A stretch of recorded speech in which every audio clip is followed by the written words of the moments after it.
ಜಗತ್ತಿನಲ್ಲಿ ಹಲವು ಭಾಷೆಗಳು ಅಳಿವಿನಂಚಿನಲ್ಲಿವೆ. 100 ವರ್ಷಗಳ ಬಳಿಕ ಜಗತ್ತಿನ 92% ಜನ 8% ಜನರ ಭಾಷೆಗಳನ್ನು ಆಡುತ್ತಾರಂತೆ. ಅಂದರೆ ಉಳಿದ ಭಾಷೆಗಳು ಅವನತಿಯತ್ತ ಸಾಗುತ್ತಿವೆ ಎಂದರ್ಥ. ಇಷ್ಟಿದ್ದರೂ ಭಾಷೆಯ ಬಗೆಗೆ ಅವರಿವರು ಏನೋ ಬೀಸು ಹೇಳಿಕೆ ಕೊಡುತ್ತಾರೆ. ಈ ಭಾಷಿಗರು ನೋಯುತ್ತಾರೆ.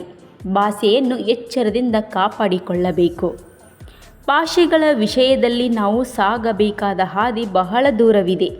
ಭಾರತ ಸರ್ಕಾರವು ಜನಗಣತಿಯಲ್ಲಿ 10,000 ಮತ್ತು ಅದಕ್ಕಿಂತ ಹೆಚ್ಚು ಜನರು ಮಾತಾಡುವ ಭಾಷೆಗಳನ್ನು ಮಾತ್ರ ಗಮನಕ್ಕೆ ತೆಗೆದುಕೊಳ್ಳುತ್ತದೆ. ಈ ನಿಲುವಿನಿಂದಾಗಿ ನಮ್ಮ ದೇಶದ ಅನೇಕ ಸ್ವತಂತ್ರ ಭಾಷೆಗಳ ಬಗ್ಗೆ ನಮಗೆ ಬೇಕಾದ ಮಾಹಿತಿಗಳೇ ದೊರಕುವುದಿಲ್ಲ. 2011ರ ಜನಗಣತಿಯಲ್ಲಿ ನಮಗೆ 1636 ಭಾಷೆಗಳ ಬಗ್ಗೆ ಮಾತ್ರ ಮಾಹಿತಿ ದೊರಕುತ್ತದೆ. ಸುತ್ತು ಜಗತ್ತಿಗೆ ಸ್ವಾಗತ. ನಮಸ್ಕಾರಗಳು ಸ್ನೇಹಿತರೆ.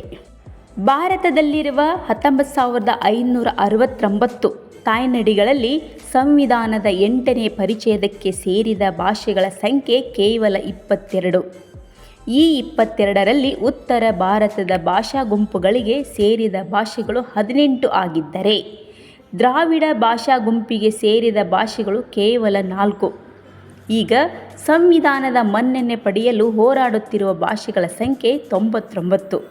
ಈ ನಡುವೆ ಯುನೆಸ್ಕೋ ಸಿದ್ಧಪಡಿಸಿದ ಭಾಷೆಗಳ ಜಾಗತಿಕ ಭೂಪಟವು ಭಾರತದಲ್ಲಿನ 172 ಭಾಷೆಗಳನ್ನು ಅಪಾಯದ ಅಂಚಿನಲ್ಲಿರುವ ಭಾಷೆಗಳೆಂದು, ಅದರಲ್ಲಿ 101 ಭಾಷೆಗಳನ್ನು ಅತೀವ ಅಪಾಯದಲ್ಲಿರುವ ಭಾಷೆಗಳೆಂದು, 71 ಭಾಷೆಗಳನ್ನು ಎಲ್ಲ ಬಗೆಯ ಅಪಾಯಗಳಿಗೆ ಬಲಿಯಾಗುತ್ತಿರುವ ಭಾಷೆಗಳೆಂದು ಹೇಳಿದೆ.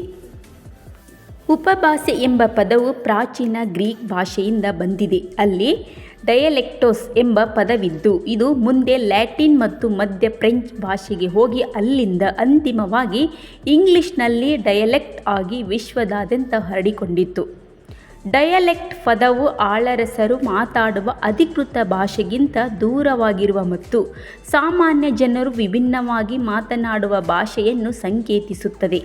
ಈ ಅರ್ಥದಲ್ಲಿ ಉಪಭಾಷೆ ಪದವು ಪ್ರಭುತ್ವದ ಭಾಷೆಯನ್ನು ಅಧಿಕೃತ ಎಂದು, ಸಾಮಾನ್ಯ ಜನರ ಭಾಷೆಯನ್ನು ಉಪಭಾಷೆ ಎಂದು ಪರಿಗಣಿಸಲು ಒತ್ತಾಯಿಸುತ್ತದೆ. ಆದರೆ ನಾವೀಗ ಪ್ರಜಾಪ್ರಭುತ್ವದ ಕಾಲದಲ್ಲಿದ್ದೇವೆ. ಇಲ್ಲಿ ಎಲ್ಲ ಭಾಷೆಗಳು ಸಮಾನವೇ ಹೌದು. ಒಂದು ನಿರ್ದಿಷ್ಟ ಸಮಾಜದಲ್ಲಿ ಬದುಕುತ್ತಿರುವ ನಮಗೆಲ್ಲರಿಗೂ ನಮ್ಮದೇ ಆದ ಕೆಲವು ಗುರುತುಗಳು ಇರುತ್ತವೆ.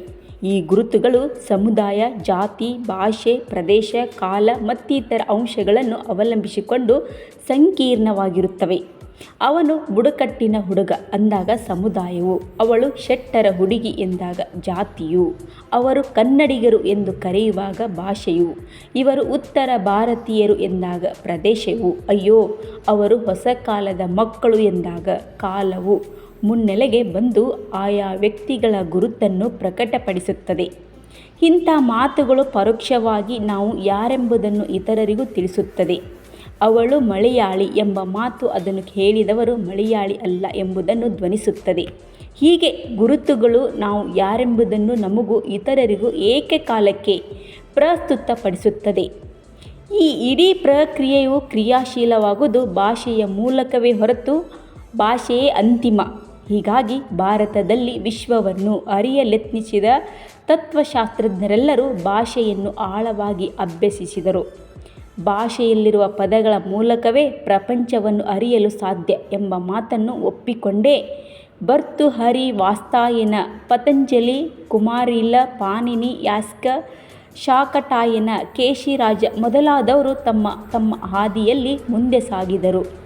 ಮಾತಿನ ಮೂಲಕವೂ ಶಬ್ದವಷ್ಟೇ ಅಲ್ಲ, ನಿಶ್ಶಬ್ದವೂ ಹೌದೆಂಬುದನ್ನು ಅವರೆಲ್ಲ ಒಪ್ಪಿಕೊಂಡಿದ್ದನ್ನು ಗಮನಿಸಿದರೆ ಭಾಷೆಯ ಕುರಿತಾದ ಚಿಂತನೆಗಳು ತಲುಪಿದ ಎತ್ತರದ ಪರಿಚಯ ನಮಗಾಗಬಹುದು. ನಾವು ಯಾವ ಕೇಂದ್ರವನ್ನು ಆಧರಿಸಿ ಉಪಭಾಷೆ ಎಂದು ಕರೆಯುತ್ತೇವೋ ಆ ಕೇಂದ್ರವನ್ನು ಬದಲಾಯಿಸಿದರೆ ಉಪಭಾಷೆಗಳು ಅಧಿಕೃತ ಭಾಷೆಗಳಾಗಿ ಮಾರ್ಪಡುತ್ತವೆ. ಹಾಗೆ ನೋಡಿದರೆ ಅವೆರಡರ ನಡುವೆ ಯಾವುದೇ ವಸ್ತುನಿಷ್ಠ ವ್ಯತ್ಯಾಸವಿಲ್ಲ. ಇದು ನಮ್ಮ ಭಾಷೆಗಳು ಎಷ್ಟು ಭವ್ಯವಾಗಿವೆ ಮತ್ತು ಸಂಕೀರ್ಣವಾಗಿವೆ ಎಂಬುದನ್ನು ತೋರಿಸುತ್ತದೆ ಅಷ್ಟೇ. ವಿಶ್ವದ ಎಲ್ಲ ಭಾಷೆಗಳು ಅಧಿಕೃತ ಭಾಷೆಗಳೇ ಹೌದು. ಅವುಗಳಲ್ಲಿ ಒಂದು ಮೇಲೆ ಇನ್ನೊಂದು ಕೆಳಗೆ ಅಥವಾ ಒಂದು ಶ್ರೇಷ್ಠ ಇನ್ನೊಂದು ಕನಿಷ್ಠ ಎಂಬುದಿಲ್ಲ. ಆದರೂ ಕೆಲವರು ಇಂಥ ಕಥನಗಳನ್ನು ಹುಟ್ಟು ಹಾಕುತ್ತಲೇ ಇರುತ್ತಾರೆ. ಅಂಥವರು ಪರೋಕ್ಷವಾಗಿ ತಮ್ಮ ಭಾಷೆಯನ್ನು ಶ್ರೇಷ್ಠವೆಂದು ಭಾವಿಸಿ ಇತರರ ಮೇಲೆ ಹಿಡಿತ ಸಾಧಿಸಲು ಪ್ರಯತ್ನಿಸುತ್ತಾರೆ. ಇದೇನು ಸುಮ್ಮನೆ ಹೇಳಿರುವ ಮಾತುಗಳಲ್ಲ. 2020ರ ಫೆಬ್ರವರಿ ತಿಂಗಳಲ್ಲಿ ಅಂಡಮಾನೀಸ್ ಭಾಷಾ ಗುಂಪಿಗೆ ಸೇರಿದ ಸರೆ ಎಂಬ ಭಾಷೆಯು ಕೊನೆಯುಸಿರೆಳೆಯಿತು. ಕುಂದಾಪುರದ ಬಳಿ ಇದ್ದ ಬೇಳಾರಿ ಭಾಷೆ ಈಗಿಲ್ಲವಂತೆ. 2001ರಲ್ಲಿ 1,63,000 ಭಾಷಿಕರನ್ನು ತೋರಿಸಿದ ಕೊಡವ ಭಾಷೆಯು 2011ರಲ್ಲಿ 1,31,000 ಭಾಷಿಕರನ್ನು ಮಾತ್ರ ತೋರಿಸಿದೆ. 1881ರಲ್ಲಿ 55,000ವಿದ್ದ ಕೊರಗ ಭಾಷೆಯು ಈಗ 10,000ಕ್ಕೂ ಕಡಿಮೆ ಭಾಷಿಕರನ್ನು ಹೊಂದಿದೆ. ಬಹಳ ಜನಪ್ರಿಯವಾಗಿರುವ ಕೊಂಕಣಿ ಭಾಷಿಕರ ಸಂಖ್ಯೆ ಕೂಡ ಇಳಿಮುಖವಾಗಿದೆ. ಹೀಗೆ ಕಾರಣಾಂತರಗಳಿಂದ ಕನ್ನಡವೂ ಸೇರಿದಂತೆ ವಿಶ್ವದ ಅನೇಕ ಭಾಷೆಗಳು ಗಂಭೀರವಾದ ಕೆಲವು ಬಿಕ್ಕಟ್ಟುಗಳನ್ನು ಎದುರಿಸುತ್ತಿವೆ. 1990ರ ಅನಂತರದ ಆರ್ಥಿಕ, ರಾಜಕೀಯ ಮತ್ತು ಸಾಮಾಜಿಕ ಬೆಳವಣಿಗೆಗಳು ಭಾಷೆಗಳ ಬಹುರೂಪತೆಯನ್ನು ನಾಶ ಮಾಡಿ ಮಾರುಕಟ್ಟೆ ಕೇಂದ್ರಿತವಾಗಿ ಬೆಳೆಯುತ್ತಿವೆ.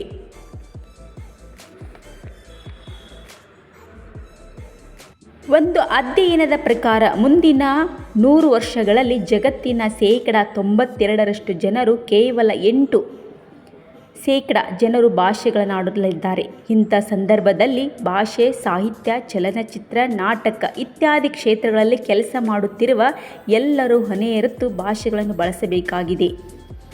ಈ ಮಾತಿಗೆ ಅಮಿತ್ ಶಾ, ಸೋನು ನಿಗಮ್, ಕಮಲ್ ಹಾಸನ್ ಯಾರೂ ಕೂಡ ಹೊರತಲ್ಲ. ಈಗಂತೂ ದಕ್ಷಿಣ ಭಾರತದ ಭಾಷೆಗಳ ತಕ್ಷಣದ ವೈರಿ ಹಿಂದಿಯೇ ಆಗಿದೆ.